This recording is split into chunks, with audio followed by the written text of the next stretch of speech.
إن الحمد لله نحمده ونستعينه ونستغفره ونؤمن به ونتوكل عليه ونعوذ بالله من شرور أنفسنا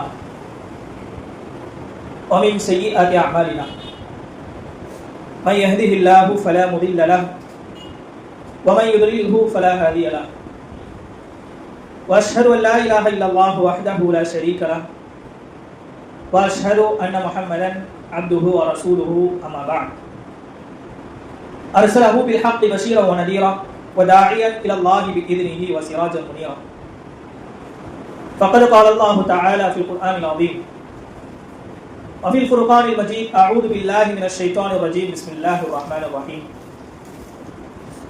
يا أيها الناس اتقوا ربكم الذي خلقكم من نفس واحدة وخلق منها زوجها وبث منهما رجالا كثيرا ونساء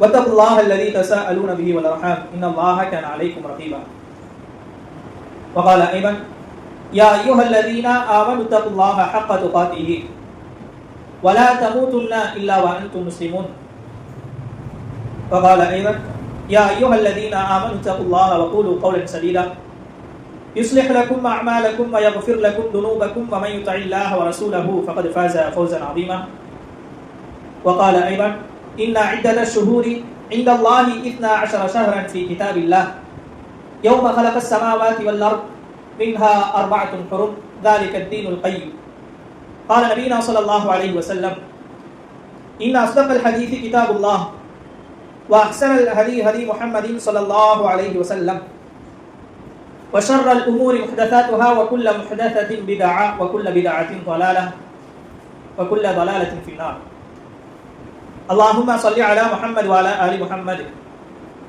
كما صليت على إبراهيم وعلى آل إبراهيم إنك حميد مجيد اللهم بارك على محمد وعلى آل محمد كما باركت على إبراهيم وعلى آل إبراهيم إنك حميد مجيد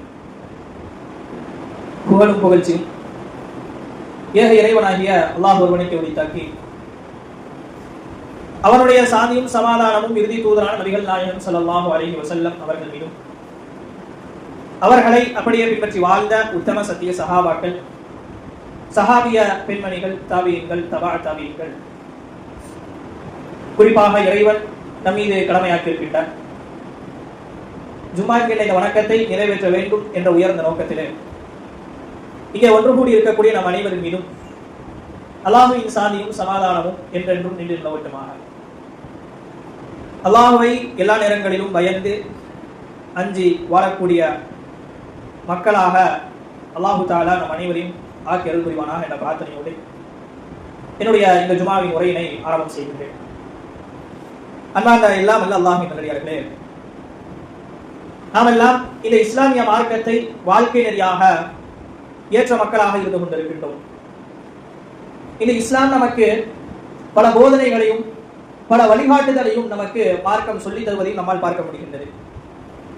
என்ன போதனைகளை மார்க்கம் நமக்கு சொல்லித் தருகின்றது என்று சொன்னால், அல்லாஹுக்கும் அவனுடைய தூதருக்கும் கட்டுப்பட்டு நடக்க வேண்டும், அவர்கள் எந்த வழிமுறையை எடுத்து சொன்னார்களோ அந்த வழிமுறைகளை பயணிக்க வேண்டும், அதை பின்பற்ற வேண்டும் என்கின்ற மிக முக்கியமான ஒரு போதனையை இஸ்லாம் நமக்கு சொல்லித் தருகின்றது. ஏன் அல்லாஹையும் அல்லாஹுடைய தூதரையும் பின்பற்ற வேண்டும் என்று இஸ்லாம் நமக்கு சொல்லித் தருகின்றது, காட்டி தருகின்றது?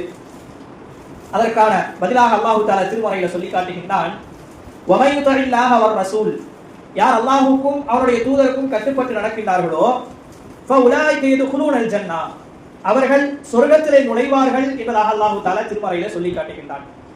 அப்ப இந்த வசனத்தின் அடிப்படையிலே பார்க்கும் பொழுது அல்லாஹையும் அவருடைய தூதரையும் பின்பற்றுவதன் மூலமாக நாம் எந்த இடத்தை அடைவோம் என்று சொன்னால், சொர்க்கம் என்கின்ற ஒரு இடத்தை அடையக்கூடியவர்களாக அல்லாஹு தஆலா நம்மை ஆக்குவான்.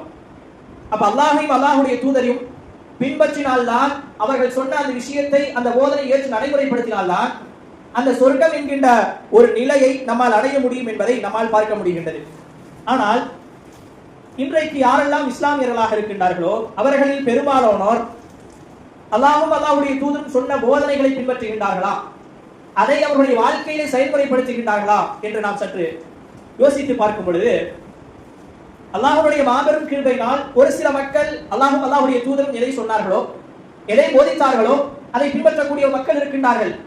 பெரும்பாலான மக்களுடைய நிலைமையை பார்க்கும் பொழுது அல்லாஹ்வும் அல்லாஹ்வுடைய தூதரும் சொன்ன அந்த போதனைகளை அதை வாழ்வியலாக எடுத்து நடைமுறைப்படுத்தாமல் அதற்கு மாற்றமாக நடைமுறைப்படுத்தக்கூடிய பல மக்கள் இஸ்லாமியர்கள் என்ற பெயரில் இன்றைக்கு இந்த உலகத்திலே வாழ்ந்து கொண்டிருப்பதை நம்மால் பார்க்க முடிகின்றது. அதற்கு உதாரணங்களை நாம் சொல்ல வேண்டும் என்று சொன்னால் பல உதாரணங்களை சொல்லலாம். இருந்தாலும் அதாவது டிசம்பர் 31ஆம் தேதி அதற்கு மிகப்பெரிய ஒரு ஆதாரமாக இருக்கும். அல்லாஹ்வும் அல்லாஹ்வுடைய தூதரும் காட்டி தந்த அந்த வழிமுறையை இந்த இஸ்லாமிய சமூகம் எந்த அளவுக்கு பின்பற்றுகின்றது, எந்த அளவுக்கு பின்பற்றாமல் மக்கள் இருந்து கொண்டிருக்கின்றார் என்பதற்கு உதாரணம் அதாவது நியூ இயர், அதாவது புத்தாண்டத்தினுடைய அந்த தினத்திலே நம்மால் பார்க்க முடியும். இஸ்லாமியர்கள் எந்த அளவுக்கு இருக்கின்றார்கள், எந்த அளவுக்கு பின்னடைவடைந்திருக்கின்றார்கள், எந்த அளவுக்கு பின்னோக்கி போய் கொண்டிருக்கின்றார்கள் என்பதற்கு இதுவெல்லாம் நமக்கு மிகப்பெரிய ஒரு ஆதாரமாக சான்றாக இருந்து கொண்டிருக்கின்றது. அன்பார்ந்தவர்களே, இந்த புத்தாண்டு என்பது இஸ்லாம் நமக்கு எங்கேயாவது வழிகாட்டி தந்திருக்கின்றதா? இந்த புத்தாண்டை நீங்கள் கொண்டாடுங்கள் என்று அல்லாஹ்வும் அல்லாஹ்வுடைய தூதரும் எங்கேயாவது நமக்கு போதித்திருக்கின்றார்களா? குர்ஆனிலும் ஹதீஸிலும் அதற்கு ஏதாவது ஆதாரங்களை பார்க்க முடிகின்றதா என்று கேட்டால் கிடையாது. அப்படி ஒரு எந்த ஒரு ஆதாரத்தையும் அல்லாஹ்வும் அல்லாஹ்வுடைய தூதரும் என்ன செய்யல, நமக்கு காட்டி தரல. இன்னும் ஒருபடி மேலாக போய் அதாவது இஸ்லாமிய அடிப்படையில் உண்டான நாள் காட்டியை, இஸ்லாமிய அடிப்படையில் இருக்கக்கூடிய அந்த கேலண்டர், அந்த புத்தாண்டை குறித்து இஸ்லாம் ஏதாவது சொல்கின்றதா? அந்த நாளில் நீங்கள் கொண்டாடுங்கள் என்று இஸ்லாமிய அந்த கேலண்டர் அடிப்படையில் விழாக்களை கொண்டாடுங்கள் என்று இஸ்லாம் வழிகாட்டுகின்றதா என்று கேட்டால் கிடையாது. அதை எப்படி தொகுத்திருக்கின்றார்கள்? இஸ்லாமியர்களுடைய நாள்காட்டி எடுத்து பார்க்கும் பொழுது ஹிஜ்ரியை அடிப்படையாக வைத்து என்ன செஞ்சிருக்காங்க, அந்த இஸ்லாமிய நாள்காட்டியை என்ன செய்திருக்கிறார்கள், உருவாக்கி இருக்கின்றார்கள். அப்ப எப்பொழுது ஹிஜ்ரத் செய்தார்களோ அந்த ஹிஜ்ரத்தை அடிப்படையாக வைத்து தான் உமர் இப்னு கத்தாப் ரலியல்லாஹு அன்ஹு அவர்கள் இந்த நாள்காட்டியை உருவாக்குறாங்க. அப்படி உருவாக்கும் பொழுது அந்த ஹிஜ்ரியை நினைவுபடுத்தும் விதமாகத்தான், அந்த ஹிஜ்ரத்தை நினைவுபடுத்தும் விதமாகத்தான் உமர் இப்னு கத்தாப் ரலியல்லாஹு அன்ஹு அவர்கள் இப்படிப்பட்ட ஒரு முடிவுக்கு வர்றாங்க. அந்த ஹிஜ்ரத்துடைய வரலாற்றை நீங்கள் எடுத்து பாருங்க. அதை எடுத்து படித்து பார்க்கும் பொழுது அதுல பல விஷயங்கள் நமக்கு பாடமாக இருக்கும். நம்முடைய மனங்கள் சொல்லக்கூடிய விஷயங்கள் எதுவாக இருக்கும்னா, இது கூட ஒரு புத்தாண்டாக எடுத்து நாம் நடைமுறைப்படுத்தலாமே, அந்த அளவுக்கு ஒரு தியாகத்தினுடைய ஒரு அடையாளமாகத்தான் அந்த ஹிஜ்ரி என்பது இருந்து கொண்டிருக்கின்றது, அந்த ஹிஜ்ரத் என்பது இருந்து கொண்டிருக்கின்றது. ஆனால் அல்லாஹு தாலா அதையே நீங்கள் விழாக்களாக கொண்டாடாதீர்கள் என்பதை அல்லாஹு தாலா என்ன செய்யல, விழாக்களாக கொண்டாடுங்கள் என்று அல்லாஹ்வுடைய தூதரும் நமக்கு வழிகாட்டி தரவில்லை. அப்படி இருக்கும் பொழுது யாரோ ஒரு மனிதர் உருவாக்கி வைத்திருக்கக்கூடிய ஒரு நாள்காட்டி அடிப்படையாக வைத்து எப்படி இந்த இஸ்லாமிய சமூகம் புத்தாண்டை கொண்டாட முடியும்? அல்லாஹு தாலா அந்த ஹிஜ்ரத்தை குறித்து திருமறையில சொல்லி காட்டுறான். எந்த அளவுக்கு சிறப்பித்து சொல்லி காட்டுகின்றான் என்று பார்க்கும் பொழுது 9வது அத்தியாயத்தினுடைய 20வது வசனத்தில் அல்லாஹு தஆலா குறிப்பிடுகின்றான், அல்லதீன ஆமனு, அந்த ஈமான் கொண்டவர்கள் எப்படிப்பட்டவர்கள் தெரியுமா? ஹாஜரு வஜாஹது ஃபீ சபீலில்லாஹ், அவர்கள் அல்லாஹ்வுடைய பாதையில என்ன செஞ்சாங்க, ஹிஜ்ரத் செய்தார்கள். மேலும் அல்லாஹ்வுடைய பாதையில போர் புரிந்தார்கள். பி அம்வாலிஹிம் வ அன்ஃபுஸிஹிம், அவர்களுடைய செல்வங்களையும் அவருடைய உயிர்களையும் அல்லாஹ்வுடைய பாதையிலே செலவிட்டார்கள். அப்படிப்பட்ட மக்களாக அவர்கள் வாழ்ந்து கொண்டிருந்தார்கள். அஅதமு தரஜத்தன் இன்தல்லாஹ், அப்படிப்பட்ட அந்த மக்களுக்கு யார் அல்லாஹ்வுடைய பாதையில ஹிஜ்ரத் செய்து போனார்களோ அந்த மக்களுக்கு அல்லாஹ் தஆலா மிகப்பெரிய ஒரு அந்தஸ்தை வைத்திருக்கின்றான். அந்த அந்தஸ்து என்ன தெரியுமா? வ உலாயிக ஹுமுல் ஃபாயிசூன், அவர்கள்தான் வெற்றியாளர்கள் என்பதாக அல்லாஹ் தஆலா திருமறையில ஹிஜ்ரத் செய்த அந்த மக்களை குறித்து அவருடைய சிறப்பாக திருமறையிலே சொல்லி காட்டுறான். அப்ப இப்படி சிறப்புக்குரிய அந்த நிகழ்வை கூட அல்லாஹ் தஆலா என்ன செய்யற, இதை நீங்கள் விழாவாக எடுங்க, இந்த நாள்ல நீங்க சந்தோஷத்தை பகிர்ந்து கொள்ளுங்கள், இந்த நாள்ல நீங்க வேறு சில விஷயங்களை செய்யுங்க அப்படின்னு சொல்லி அல்லாஹ் தஆலா நமக்கு வழிகாட்டல. அல்லாஹ்வின் தூதர் ரசூலுல்லாஹி ஸல்லல்லாஹு அலைஹி வஸல்லம் அவர்களும் கூட நமக்கு அந்த ஹிஜ்ரத்தை என்ன செய்யல, ஹிஜ்ரத் செய்தார்களே தவிர அதை விழாவாக எடுக்கணும் அப்படின்னு ரசூலுல்லாஹி ஸல்லல்லாஹு அலைஹி வஸல்லம் நமக்கு வழிகாட்டல. ஆனால் நாம் பயன்படுத்தக்கூடிய அந்த நாள்காட்டின் அடிப்படையில இன்றைக்கு நாம் 2026வது ஆண்டுடைய துவக்கத்தில் இருந்து கொண்டிருக்கின்றோம். அல்லாஹ் தஆலா நமக்கு நீண்ட ஆயுளை தரட்டும், எவ்வளவு வருடங்கள் வாழ வேண்டுமோ அதற்கான நீண்ட ஆயுளை அல்லாஹ் தஆலா நம்முடைய வாழ்க்கையை பரக்கத்தை ஏற்படுத்தி தரட்டும். இருந்தாலும் ஒவ்வொரு புத்தாண்டுகளை அடையும் பொழுது அந்த புத்தாண்டை கொண்டாட வேண்டும் என்று நமக்கு இஸ்லாம் சொல்லித் தரவில்லை. எப்படி இந்த புத்தாண்டு உருவானது? இன்றைக்கு நாம் பயன்படுத்தக்கூடிய அந்த நாள்காட்டி உருவானதுடைய பின்னணி, அதனுடைய வரலாற்று பின்னணி எடுத்து பார்த்தீங்க அப்படின்னா அது மிகப்பெரிய ஒரு குழப்பமான சூழ்நிலையில உருவாக்கப்பட்ட ஒரு நாள்காட்டியாகத்தான் இருக்கு, ஒரு கேலண்டராகத்தான் அது இருந்து கொண்டிருக்கின்றது. அதனுடைய வரலாற்று நிகழ்வுகளை சற்று பின்னோக்கி பார்த்தோம் அப்படின்னா, அதாவது பாபிலோன் என்று சொல்லப்படக்கூடிய ஒரு நாட்டுல கிட்டத்தட்ட ஒரு 4000 ஆண்டுகளுக்கு முன்னால இருந்து அவர்கள் என்ன செஞ்சிட்டு இருக்காங்கன்னா ஒரு புத்தாண்டை கொண்டாடி கொண்டு வந்திருக்கின்றார்கள். அதற்கு பிறகு அந்த பாபிலோன நாட்டில எப்படி, அதாவது எப்பொழுது புத்தாண்டாக கொண்டாடுவாங்க அப்படின்னா, அதாவது வசந்த காலம் அப்படின்னா இலையுதிர் காலம், அதாவது இலை எல்லாம் உதிர்ந்து மீண்டும் புதுப்பிக்கக்கூடிய நிலையில இலைகள் இருக்கும். அப்படிப்பட்ட ஒரு காலம் வரும் பொழுது அந்த காலத்தை வரவேற்கணும், அந்த காலத்தை நாம் சீரும் சிறப்புமாக இருக்க வைக்கணும் அப்படின்றதுக்காக அங்க இருக்கக்கூடிய மக்கள் என்ன செய்தாங்களா, இதை விழாவாக எடுத்து கொண்டாடினாங்க. ஒரு நாள் மட்டும் கொண்டாடல, மாறாக வரலாற்றுல பார்க்க முடியுது 11 நாட்கள், அதாவது புது வருடங்கள் என்கின்ற அடிப்படையில அவர்கள் பின்பற்றினார்கள், அதை அவர்கள் கொண்டாட்டங்களாக எடுத்துக் கொண்டிருந்தார்கள் என்பதாக பார்க்க முடிகின்றது. அப்படியே சற்று அந்த வரலாற்றுடைய பின்னணியில நம்ம இன்னும் பார்க்கும் பொழுது நாம வைத்திருக்கக்கூடிய அந்த கேலண்டர் யார் உருவாக்கியது? ரோமர்களால் உருவாக்கப்பட்ட ஒன்றாக இருக்குது. நாம் பயன்படுத்தக்கூடிய அந்த கேலண்டருக்கு என்ன பெயர் சொல்லுவாங்க? கிரிகோரியன் கேலண்டர் என்பதாக சொல்லுவாங்க. அது யாரால் உருவாக்கப்பட்டது? அதாவது ரோமர்களால் உருவாக்கப்பட்ட ஒரு கேலண்டராக இருக்குது. அந்த ரோமர்களுடைய வரலாற்று நிகழ்வுகளை பார்க்கும் பொழுது அவர்கள் இன்றைக்கு உருவாக்கி வைத்திருக்கக்கூடிய அந்த கேலண்டர் அன்றைய நாளில் எப்படி இருந்தது அப்படின்னா 10 மாதங்கள் அடங்கிய ஒரு கேலண்டராகத்தான் இருந்தது. 10 மாதங்கள் அடங்கிய ஒரு கேலண்டராகத்தான் இருந்தது. 12 மாதங்கள் என்பது அவருடைய கேலண்டர்ல கிடையாது. அதே போல ஒவ்வொரு பகுதிகளுக்கும் ஒவ்வொரு வகையான கேலண்டர்களை வச்சிருந்தாங்க. அதாவது நம்முடைய தமிழ்நாடு, இலங்கை போன்ற பகுதிகளை எடுத்துக்கிட்டீங்க அப்படின்னா தமிழ் வருட பிறப்பு என்கின்ற அடிப்படையில் அந்த வரிசையில் அந்த கேலண்டர் வச்சிருந்தாங்க. அப்ப ஒவ்வொரு நாடுகளையும் எடுத்து பார்க்கும் பொழுது பல வகையான நாள்காட்டிகளை ஒவ்வொரு மக்களும் பயன்படுத்துவதை பார்க்க முடிகின்றது. அதற்கு பின்னால்தான் என்ன செய்யறாங்க அப்படின்னா ஒரு சில இடங்கள்ல அதாவது இந்த ரோமர்களுடைய அந்த கேலண்டர் 10 மாதம் தான் அவர்களுடைய அதாவது புத்தாண்டு என்று சொன்னால் இதுதான் மார்ச் 1ஆம் தேதி அவருடைய புத்தாண்டாக இருக்கு. அப்படிப்பட்ட நிலையில் அவர்கள் அந்த புத்தாண்டை கொண்டாடி கொண்டிருக்கின்றார்கள். அதற்கு பிறகு பல கருத்து வேறுபாடுகள் நிலவுது. இன்னும் ஐரோப்பிய நாடுகள் எடுத்துக்கிட்டோம் அப்படின்னா மார்ச் 25 இருந்து ஏப்ரல் 1 வரைக்கும் என்ன செய்வாங்க? புத்தாண்டை கொண்டாடுவாங்க. அதாவது ஏப்ரல் 1ஆம் தேதி தான் புத்தாண்டு. ஆனா அந்த ஒரு வாரம் அதை நாம் என்ன செய்யணும்? வரவேற்கணும் அப்படின்ற அடிப்படையில் அந்த புத்தாண்டு மார்ச் 25ஆம் தேதியிலிருந்து அதை கொண்டாட ஆரம்பிப்பார்கள் ஐரோப்பிய நாடுகள்ல. அப்படியே சற்று பின்னாடி வந்து பார்க்கும் பொழுது அதாவது பல கருத்து வேறுபாடுகள் நிகழ்வுது. ஒவ்வொரு இடத்திலும் ஒவ்வொரு வகையான விழாக்களும் திருவிழாக்களும் அதாவது ஒவ்வொரு மாற்றங்களுடைய தேதிகள் இருக்குது. அதனால என்ன செய்வோம் அப்படின்ற ஒரு குழப்பத்திற்கு தீர்வாக வரணும் அப்படின்றதுக்காக என்ன செய்யப்படுது அப்படின்னா ஒருத்தர் என்ன செய்யறாரு? ரோசியன் என்று சொல்லப்படக்கூடிய அந்த நபர் ஒரு தீர்வை கொண்டு வரணும் அப்படின்றதுக்காக என்ன செய்யறாங்க? ஒரு நாளை தேர்வு செய்து அதாவது இதுதான் முதல் மாதம், இந்த மாதத்தில் தான் நாம் என்ன செய்ய வேண்டும்? அதாவது புத்தாண்டு கொண்டாட வேண்டும் என்கின்ற ஒரு அடிப்படையான விஷயங்களை கொண்டு வருகின்றார் என்பதாக சொல்றாங்க. இது வரலாற்று என்பது மிக நீண்ட நெடிய வரலாறு. அதாவது ரோமர்களுடைய கேலண்டர்ல 10 மாதங்கள் தான் இருந்தது அப்படின்னு நம்ம பார்த்தோமா இல்லையா? எப்படி அவர்கள் 12 மாதங்களாக மாத்துறாங்க அப்படின்னா பல இடத்துல ஒவ்வொரு வகையாக இருந்ததன் காரணமாக அன்றைக்கு வாழ்ந்த அந்த ரோம பேரரசுல வாழ்ந்த மன்னர் என்ன செஞ்சார் அப்படின்னா அவர்கள் கடவுளாக எதை நம்பிக்கை கொண்டிருந்தாங்களோ அந்த கடவுளுடைய 2 பெயர்களை கொண்டு வந்து வச்சு 2 மாதங்களை சேர்த்து 12 மாதங்களாக பூர்த்தி செய்தார்கள் என்பதை பார்க்க முடிகின்றது. அப்ப அண்ணாண்ட எல்லாம் அல்லாஹ் நல்லடியார்களே, நாம் பயன்படுத்தக்கூடிய அந்த ஒவ்வொரு கேலண்டர் இருக்குல்ல, அதற்கு ஒவ்வொரு மாதங்களுடைய பெயர்களும் வச்சிருக்காங்க. அந்த ஒவ்வொரு மாதங்களுடைய பெயர்களும் எந்த அடிப்படையில் வச்சிருக்காங்க அப்படின்னா ஒவ்வொரு கடவுளுடைய பெயரை தான் எடுத்து வச்சிருக்காங்க. எதுக்காக இந்த செய்திகள் சொல்லப்படுது அப்படின்னா அதற்கான காரணத்தை நான் பின்னால சொல்றேன். அதாவது ஜனவரி அப்படின்னு சொன்னோம்னா ஜான்ஸ் அப்படின்னு சொல்லப்படக்கூடிய அதாவது ரோம கடவுளுடைய பெயராக இருக்குது. அதே போல பிப்ரவரிக்கு என்ன செய்யறாங்க? அவங்க கடவுளாக வணங்கி கொண்டிருந்த ஒருவருடைய பெயரை வச்சிருக்காங்க. ஏதாவது பிப்ரவாயிஸ் அப்படின்னு சொல்லக்கூடிய பெயர். மார்ச்சுக்கு மார்ச் என்று சொல்லப்படக்கூடிய கடவுளுடைய பெயர். இறுதியாக அதாவது கிட்டத்தட்ட வரிசையாக ஒரு 8 மாதங்களுடைய பெயர்களும் பார்த்தோம்னா அதாவது அவங்க எந்த கடவுள்களை வணங்கி கொண்டிருந்தாலும் அந்த கடவுளுடைய பெயர்கள் வச்சிருந்தாங்க. இறுதியாக அதாவது August, September, October, November, December இந்த 4 மாதங்கள் மட்டும் லத்தீன் முறையினுடைய நம்பர்களை என்ன செஞ்சுட்டாங்க? மாதங்களுடைய பெயர்களாக வச்சுட்டாங்க அப்படின்ற செய்தியை பார்க்க முடிகின்றது. அன்பார்ந்தவர்களே, எதற்காக நான் இந்த செய்தியை பதிவு செய்யறேன் அப்படின்னா நாம் புத்தாண்டுகளை கொண்டாடக்கூடிய ஒவ்வொரு முஸ்லீமும் சிந்திக்க வேண்டிய செய்தி. ஏன் அப்படின்னா நம்முடைய கொள்கை என்ன? அல்லாஹு தஆலா திருமறையில சொல்றான், குல்ஹு அல்லாஹு அஹது, அல்லாஹ் என்பவன் ஒருவன் தான். அல்லாஹு ஸமது, அவன் தேவையற்றவன். லம் யலிது வலம் யூலத், அவன் யாராலும் பெறவும் இல்லை, யாராலும் பெறவும் இல்லை, யாராலும் பெறப்படவும் இல்லை. வலம் யகுல் லஹு குஃபுவன் அஹத், அவனுக்கு நிகராக யாரும் இல்லை என்கின்ற ஒரு கொள்கையை மார்க்கம் சொல்லி தருகின்றது. அப்படி இருக்கக்கூடிய அந்த சூழ்நிலையில அவர்களுடைய அதாவது ரோமர்களாக இருக்கக்கூடிய அந்த மக்களுடைய கொள்கை எடுத்துட்டோம்னா பல கடவுள்களை வணங்க கொண்டிருந்தாங்க. இப்பொழுது இந்த புத்தாண்டை ஒரு மனிதர் ஒரு முஸ்லீம் கொண்டாடினால் என்ன செய்யப்படுகின்றார்? ஆதரிக்கின்றார். பல கடவுள் கொள்கையை அவர் என்ன செய்கின்றார்? ஆதரிக்கின்றார்.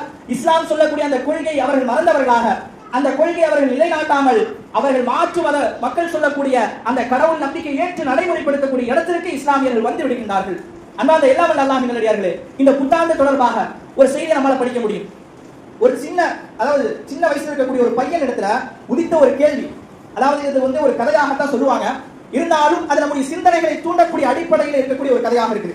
அந்த பையனுடைய பேர் என்ன அப்படின்னா அகமது என்பதாக குறிப்பிடுறாங்க. அந்த அகமது என்கின்ற அந்த சிறுவனும் அதே போல அவருடைய தாய் தந்தை 2 நபர்களும் என்ன செய்யறாங்க அப்படின்னா மார்ச் அதாவது டிசம்பர் 31ஆம் தேதி அன்றைய இரவை கொண்டாடணும், அன்றைய இரவை கொண்டாட வேண்டும் என்பதற்காக பல ஏற்பாடுகளை செய்யறாங்க. அப்ப அகமது என்று சொல்லப்படக்கூடிய அந்த சிறுவனுடைய தாய் என்ன செய்யறாங்கன்னா ஒரு கேக்கை உருவாக்குறாங்க. அதற்கு பல மணி நேரம் செலவு செய்யறாங்க. அந்த கேக்கு மேல ஹாப்பி நியூ இயர் என்பதாக குறிப்பிடுறாங்க. அதற்கு பிறகு அந்த 11:55 ஆன உடனே அவருடைய வீடுகள் என்ன செஞ்சிடறாங்க? எல்லா லைட்டையும் ஆஃப் பண்ணிடுறாங்க. அதற்கு பிறகு அந்த மெழுகுவத்தி மட்டும் என்ன செய்யறாங்க? பத்த வைக்கிறாங்க. 12 மணி ஆகுது. அவருடைய தாயும் தந்தையும் என்ன செய்யறாங்க அப்படின்னா அந்த சிறுவனுடைய கையை பிடித்து கேக்கு வெட்டி அந்த நேரத்தில் அவருடைய சந்தோஷத்தை பகிர்ந்து கொள்கின்றார்கள். இந்த இடத்துல அந்த சிறுவனுக்கு ஒரே குழப்பமாக இருக்குது. ஒரே குழப்பமாக இருக்குது. அந்த நேரத்துல அந்த சிறுவன் தன்னுடைய தாயிடத்துல கேட்கிறான், என்னுடைய தாயே, நம்ம இப்ப என்ன செஞ்சோம்? கேக் வெட்டி கொண்டாடுறோம்.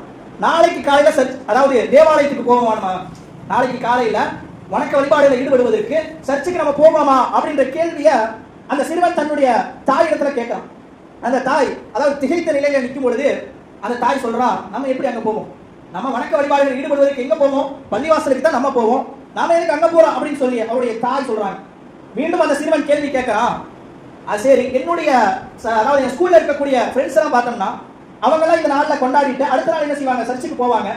அதே போல நாமும் என்ன செஞ்சிட்டோம்? இங்க கொண்டாடிட்டோம். நாளைக்கு ஏதாவது கொண்டாட்டங்கள் பள்ளிவாசல் ஏதாவது ஏற்பாடு பண்ணிருக்காங்களா அப்படின்னு அடுத்த கேள்வி கேட்கிறான். அடுத்த கேள்வி கேட்கும் பொழுதும் இல்லை அப்படின்னு சொல்லி அவருடைய தாய் பதில் கொடுக்குறாங்க.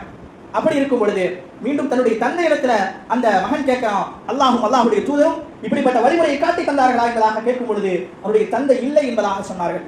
இப்படி அடுக்கடுக்காக கேள்விகளை கேட்கிறான், அடுக்கடுக்காக கேள்விகளை கேட்டுக்கொண்டே இருக்கிறான். அவருடைய தாய் தந்தையினால பதில் சொல்ல முடியல.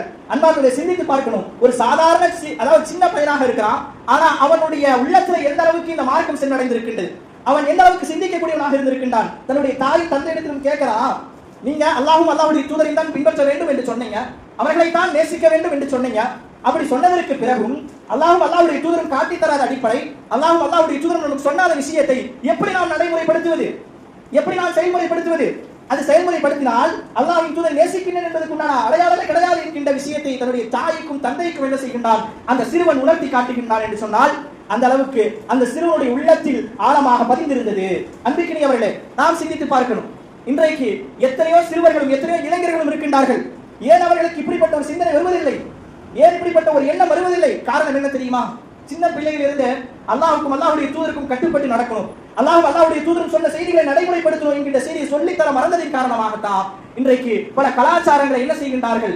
அவருடைய வாழ்விலை நடைமுறைப்படுத்திக் கொண்டிருக்கின்றார் என்பதை பார்க்க முடிகின்றது. அன்பார்ந்தவர்களே, ஷைத்தான் என்ன செய்வான்? நம்ம இப்படித்தான் ஒவ்வொரு செயல்களையும் செய்ய வைப்பான், இப்படித்தான் ஒவ்வொரு செயல்களையும் கொண்டு வந்து நம்முடைய உள்ளத்துல போடுவான். அப்படி போட்டுட்டு அவன் நம்மை முழுவதுமாக அந்த செய்தியை போட்டு நம்மை வழிகெடுத்து விட்டு சென்று விடுவான். நம்மை முழுமையாக வழிகெடுத்து விட்டு சென்று விடக்கூடியவனாக ஷைத்தான் இருந்து கொண்டிருக்கின்றான். அன்பார்ந்தவர்களே, சிந்தித்து பார்க்க வேண்டும். ஷைத்தானுக்கு நாம் அடிபணிந்தவர்களாக எப்பொழுதும் இருக்கக்கூடாது. அல்லாஹ்வுடைய தூதரும் எந்த வழிமுறையை காட்டி தந்தார்களோ, எந்த போதனை நமக்கு சொன்னார்களோ, அதுதான் நம்முடைய வாழ்வியல், அதுதான் நம்முடைய நடைமுறை என்பதை நம்முடைய உள்ளத்தில் ஆழமாக பதிய வேண்டும். மேலும் அல்லாஹ் தஆலா திருமறையில இந்த மாதங்களை குறித்து சொல்லி காட்டுறான். இன்ன ஐத்தத ஷுஹூரி இன்தல்லாஹி 12 ஷஹரா. மாதங்களுடைய எண்ணிக்கை என்பது 12 மாதங்கள் தான் என்பதாக அல்லாஹ் தஆலா திருமறையில சொல்லி காட்டுகின்றான். யௌம ஹலகஸ் ஸமாவாதி வல் அர்த். இந்த வானங்களும் பூமியும் படைத்த நாளிலிருந்தே அதாவது மாதங்களுடைய எண்ணிக்கை 12 தான். அல்லாஹ் தஆலா எதை குறித்து அல்லாஹ் தஆலா மிக அழகாக பேசுறார் அப்படின்றத பாருங்க. அதாவது திருமறை குர்ஆனுடைய வசனங்கள் 1400 ஆண்டுகளுக்கு முன்னால் இறக்கி அருளப்பட்டாலும் அல்லாஹ் சொல்லக்கூடிய செய்தியை சிந்தித்து பாருங்க. ஆதம் அலைஹிஸ்ஸலாம் அவர்கள் படைக்கும் பொழுது அந்த நாளிலே எப்படி இருந்ததோ அந்த விஷயத்தை அல்லாஹ் தஆலா சொல்லி காட்டுறான். அந்த விஷயத்தை இந்த மக்களுக்கு சொல்லி காட்டுறான். அன்றைய நாளிலிருந்து மாதங்களுடைய எண்ணிக்கை 12 தான். அந்த மாதங்கள்ல 4 மாதங்கள் புனித மாதங்கள். அந்த புனித மாதங்களை நீங்கள் எதை செய்யக்கூடாது என்று அல்லாஹ் தஆலா சொல்றான். அதாவது நீங்க ஒவ்வொரு உயிரை எடுக்கக்கூடாது, அந்த மாதங்களை நீங்கள் நன்மையான காரியங்களை செய்யணும் அப்படின்னு பல விஷயங்களை சொல்றாங்க. பல விஷயங்களை அல்லாஹ்வுடைய தூதர் சொல்லி காட்டாங்க. அப்ப அந்த மாதங்களுடைய எண்ணிக்கை என்பது 12 மாதங்கள் தான். அந்த மாதங்களிலே வரக்கூடிய ஒவ்வொரு நாட்களும் நல்ல நாள் கெட்ட நாள் என்பது அல்லாஹ்வுடைய தூதர் சொல்லி காட்டல. எல்லா நாளும் நல்ல நாள் தான், எல்லா நாளும் நல்ல நாள் தான். இது கெட்ட நாள், இந்த நாளை நம்ம விழாவாக எடுக்கணும், இந்த நாளை நம்ம சந்தோஷத்தை வெளிப்படுத்தணும் அப்படின்னு சொல்லி அல்லாஹ்வுடைய தூதர் காட்டி தரல. எல்லா நாளும் நல்ல நாளாக நாம் எடுக்கும் பொழுது அது நல்ல நாளாகத்தான் இருக்கும். அடுத்ததாக சற்று சிந்தித்து பார்க்க வேண்டிய செய்தி, அதாவது ஒவ்வொரு வருடமும் பிறக்கும் பொழுது அந்த வருடத்துடைய துவக்கத்தை நாம் என்ன செய்ய வேண்டும்? மகிழ்ச்சியாக துவங்க வேண்டும், மகிழ்ச்சியாக துவங்க வேண்டும் என்கின்ற ஒரு எண்ணத்தை மக்களுக்கு மத்தியில் திணிக்கிறாங்க. ஆழமாக சிந்தித்து பார்க்கணும். அல்லாஹ் தஆலா நமக்கு பிறக்கும் பொழுது நம்முடைய தவறை எவ்வளவு என்பதை நமக்கு சொல்லி காட்டியிருக்கின்றான், எழுதி வைத்திருப்பான். ஆனால் அந்த தவறை நமக்கு தெரியாது. ஆனால் நாம் அந்த நாளில் மகிழ்ச்சி அடைய வேண்டிய நாள் கிடையாது, கவலைப்பட வேண்டிய நாள்.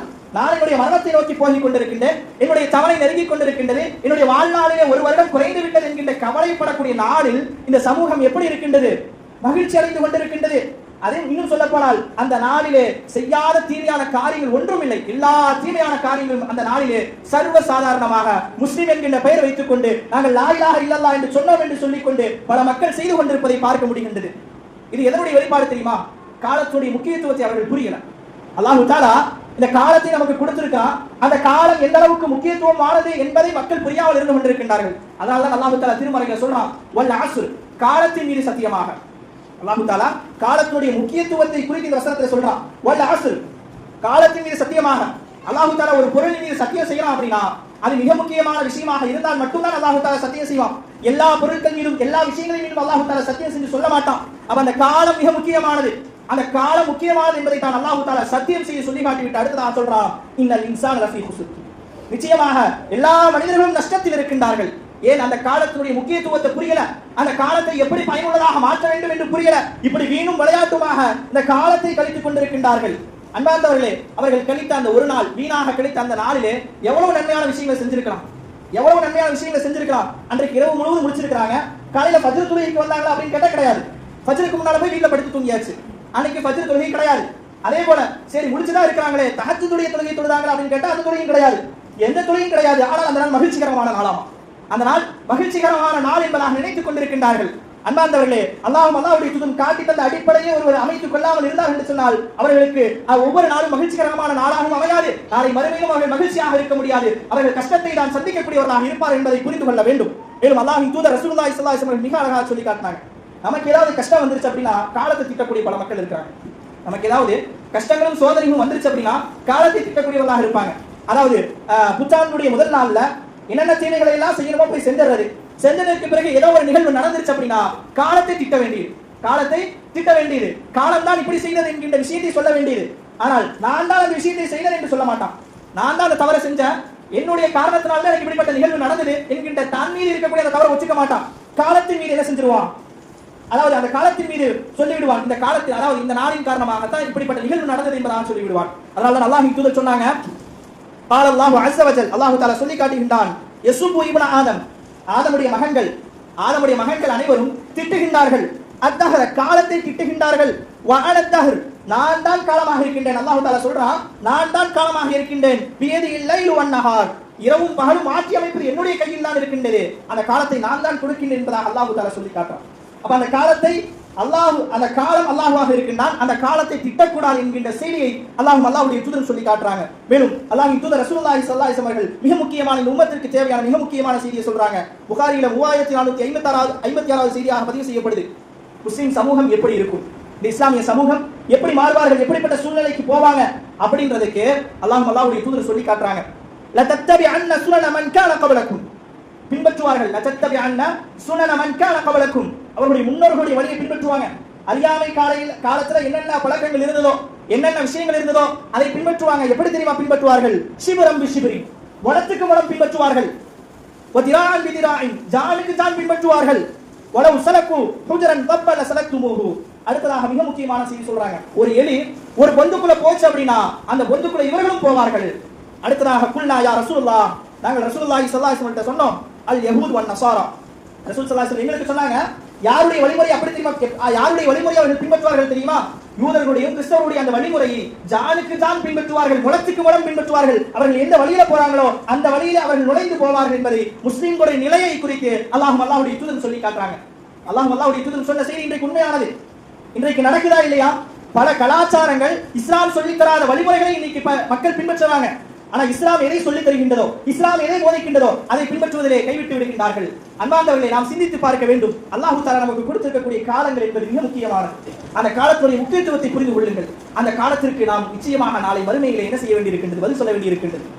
அந்த காலத்திற்காக அல்லாஹ் தஆலா நாளை மறுமையில கேட்பான், உன்னுடைய காலத்தை நீ எவ்வாறு கழித்தாய் என்று அல்லாஹ் கேட்பான். அப்படி கேட்கும்போது நான் இப்படி தீமையான காரியத்தை செஞ்சேன் அல்லாஹ்விடத்தில் சொல்ல முடியுமா? அல்லாஹ்விடத்தில் சொல்லி தப்பிக்க முடியுமா? முடியாது. அதனால் அல்லாஹ் தஆலா நமக்கு கொடுத்திருக்கக்கூடிய ஒவ்வொரு நாட்களும் நமக்கான வாய்ப்பாக இருக்குது. அந்த நாட்களை பயன்படுத்துங்கள், அந்த நாட்களை பயனுள்ளதாக ஆக்குங்க, அந்த நாட்களில் அதிகமான நன்மைகளை செய்யுங்கள். அப்படி நன்மையான விஷயங்களை செய்வதன் மூலமாக நாளை மறுமையில் உயர்ந்த சுருக்கமான ஜன்னத்துல் ஃபிர்தௌஸ் என்ற சுருக்கத்தை அல்லாஹ் சுப்ஹானஹு வ தஆலா நாம் அனைவருக்கும் தந்தருள் புரிவானாக என்ற பிரார்த்தனையோடு என்னுடைய ஜுமாவின் முதல் உரையை முடித்துக் கொள்கின்றேன்.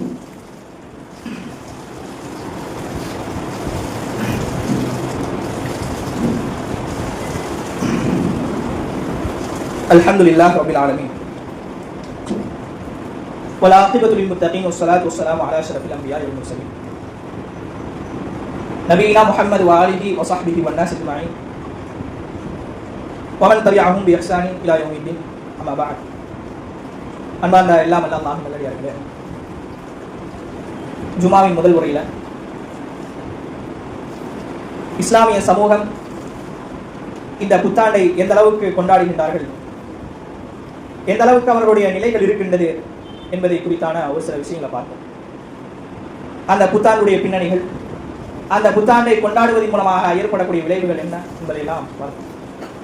ஆனால் இன்றைக்கு இஸ்லாமிய சமூகத்திலே பார்க்கும் பொழுது இந்த புத்தாண்டு என்பது பிற மதத்தினுடைய கலாச்சாரமாக இருந்தாலும் இஸ்லாமியர்கள் என்ன செய்யறாங்க, அதை கொண்டாடுகின்றார்கள். இது மட்டுமா அப்படின்னு கேட்டா இன்னும் பல நாட்களை சொல்லலாம்.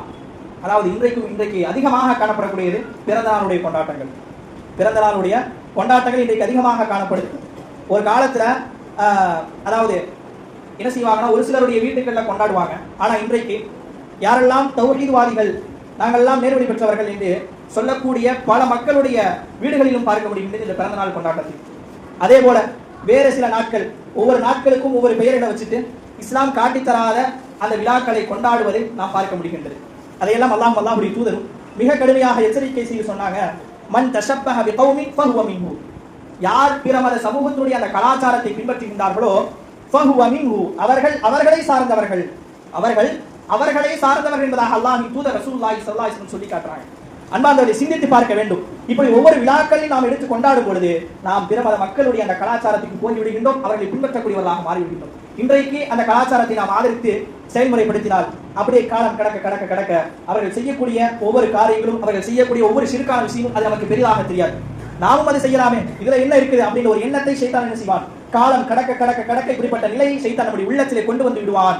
அதனால் நம்முடைய உள்ளத்திலே இணைவிப்பு வராமல், நம்முடைய உள்ளத்திலே வேறு கொள்கை வராமல் இருக்க வேண்டும் என்று சொன்னால் அதை தகர்க்கக்கூடிய முதலாவது விஷயமே என்ன செய்ய வேண்டும், அதை நம்முடைய வாழ்க்கையில இல்லாமல் ஆக்க வேண்டும், அது நம்முடைய வாழ்க்கையில செயல்முறைப்படுத்தாமல் இருக்க வேண்டும் என்பதைத்தான் இஸ்லாம் நமக்கு மிக அழகாக சொல்லி காட்டுகின்றது. அன்பார்ந்தவர்களே, யாரெல்லாம் உங்களுடைய சகோதரர்களாக உங்களுக்கு தெரிந்த மக்களாக யாரெல்லாம் இருக்கிறார்களோ, யாரெல்லாம் இந்த இஸ்லாமிய மார்க்கத்தை தெரியாமல் புரியாமல் இருந்து கொண்டிருக்கின்றார்களோ அவர்களுக்கு எடுத்து சொல்ல வேண்டியது நம்முடைய கடமைகளாக இருக்குது. அதனால என்ன செய்திகளை நம்ம கேட்டோமோ அந்த செய்திகளை பிற முஸ்லீம்களுக்கு எடுத்து சொல்லி அவர்களையும் நல்வழியிலே படுத்தக்கூடியவர்களா, அவர்களுக்கு நேரான வழியிலே கொண்டு வருவதற்குண்டான வாய்ப்புகளையும் அதற்கான உதவிகளையும் நாம் ஏற்படுத்தக்கூடியவர்களாக இருக்க வேண்டும். நாம் மட்டும் நேர்வழி பெற்றவர்களாக, நாம் மட்டும் நல்ல காரியங்களை செய்யக்கூடியவர்களாக இருக்கக்கூடாது. நம்முடைய மக்களும் என்ன செய்ய வேண்டும், நேரான பாதையில் இருக்க வேண்டும். அவர்கள் தீமை செய்தால் அந்த தீமையை தடுக்கக்கூடியவர்களாக நாம் இருக்க வேண்டும். அப்படி இருந்தோம் என்று சொன்னால் அல்லாஹு தஆலா நாளை மறுமையிலே நமக்கு அந்த தீமையை தடுத்ததின் காரணமாக அதற்கான கூலியும் தருவான். நம் மூலமாக ஒரு நன்மை ஏற்பட்டால் அதற்கான கூலியும் அல்லாஹு தஆலா நமக்கு நாளை மறுமையிலே நிரப்பமாக தர இருக்கின்றான். அந்த மறுமைக்காக வாழுவோம், அந்த மறுமையிலே வெற்றி அடைவோம், அந்த மறுமையிலே உயர்ந்த சொர்க்கமான ஜன்னத்துல் ஃபிர்தௌஸ் என்ற சொர்க்கத்தை அல்லாஹ் சுப்ஹானஹு வ தஆலா உங்களுக்கும் எனக்கும்